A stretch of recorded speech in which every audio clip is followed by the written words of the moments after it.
Bonjour, bonsoir. Aujourd'hui ou ce soir, on se retrouve pour une nouvelle vidéo.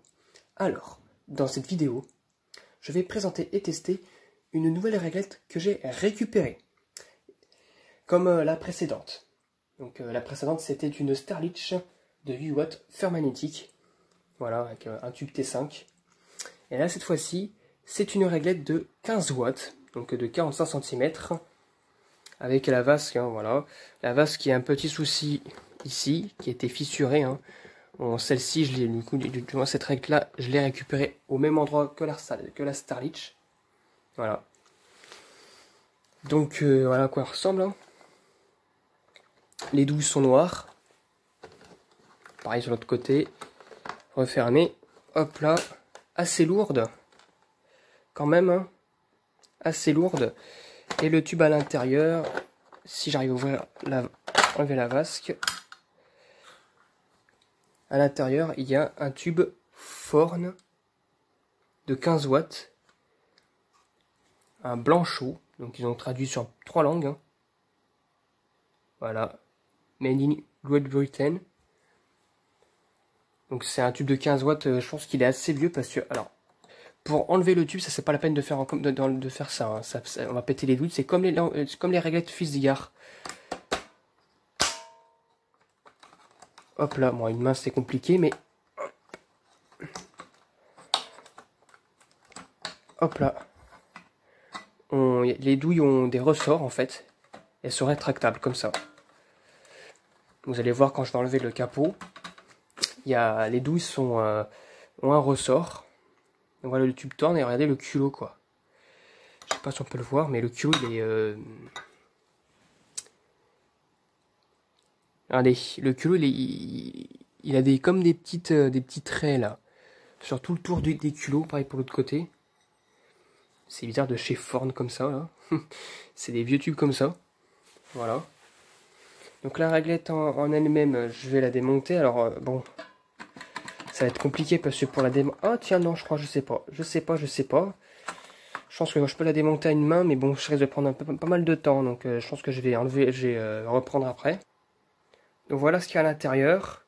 Donc, vraiment, je pense vraiment que c'est une réglette Forn parce que, regardez, le ballast. Alors, le ballast, hop. Le zoom elle a du mal à se faire. Hein. Donc c'est un ballast Forn Reactor. Forn Reactor. Voilà, Reactor. Pour les lampes de 15 watts, donc le ballast il est long, on dirait un ballast électronique. Il est très long pour du 15 watts. Hein. Là il y a un écriteau là, enfin une écriture ici là, mais je sais pas trop que non, il n'y a pas de date. Hein, parce que là il n'y a pas de condensateur. Non, il n'y a pas rien d'avoir de condensateur. Hein. Voilà, ouais, pas de condensateur. Fabriqué pareil aussi en Great Britain. Le starter. Alors, le starter. Et ben voilà, c'est aussi un Forn de 30 à 40 watts. Là, je comprends pas là par contre. De 30 à 40 watts. Bah, le tube c'est un 15 watts. Hein. C'est bizarre.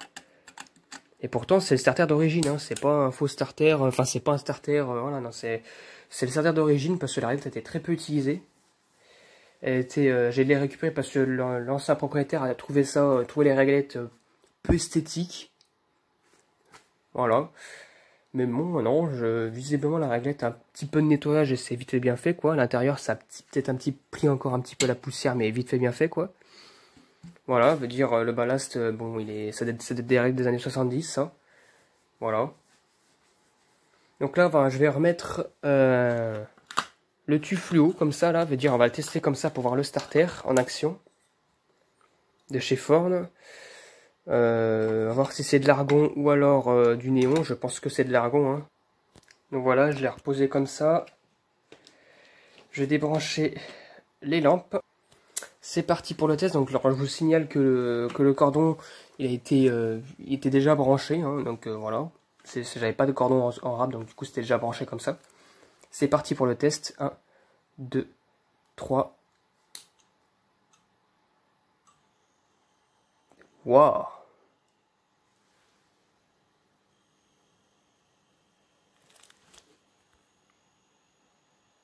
Alors le tube il est même pas marqué quoi, ou très très peu. Hein. Là il y a un petit point là, mais c'est le voile de mercure qui va s'atténuer avec, bah, au fur et à mesure qu'il chauffe. Franchement, pour une lampe de 15 watts, elle est pas mal. Hein. Alors je sais pas si le starter on pourra le voir. On a du mal à le voir, il est assez discret le starter, hein. Très très discret. Hein. Mais c'est bizarre qu'ils ont utilisé un starter de 30 watts à 40 watts pour des lampes de 15 watts. Je comprends pas pourquoi.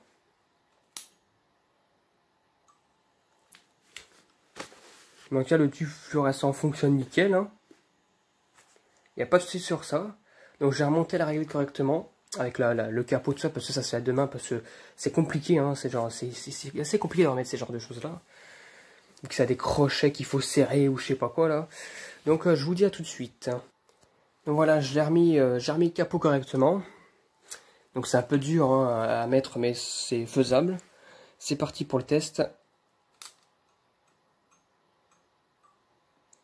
Ah, le starter il fait un bruit touk touk touk, hein. On l'entend. Hein.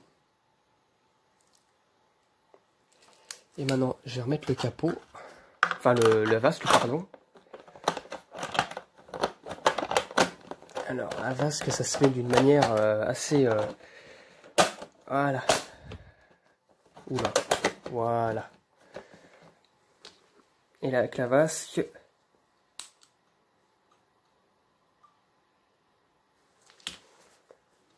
Non, franchement, ça rend un bon style. Hein.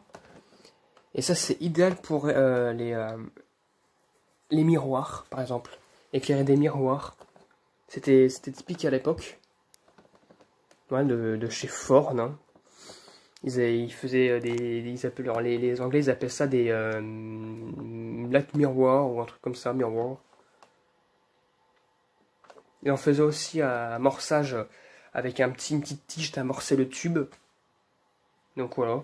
Mais là, c'est la version avec les starters inclus. Ce qui fait que le tube aussi souffre moins. Hein. Hop là. Voilà, voilà. Donc franchement, le tube fluorescent, il fonctionne nickel. La elle fonctionne nickel. Elle était très peu utilisée. Voilà, voilà. Donc j'espère que cette vidéo vous aura plu. Et à très bientôt pour une prochaine vidéo. Au revoir.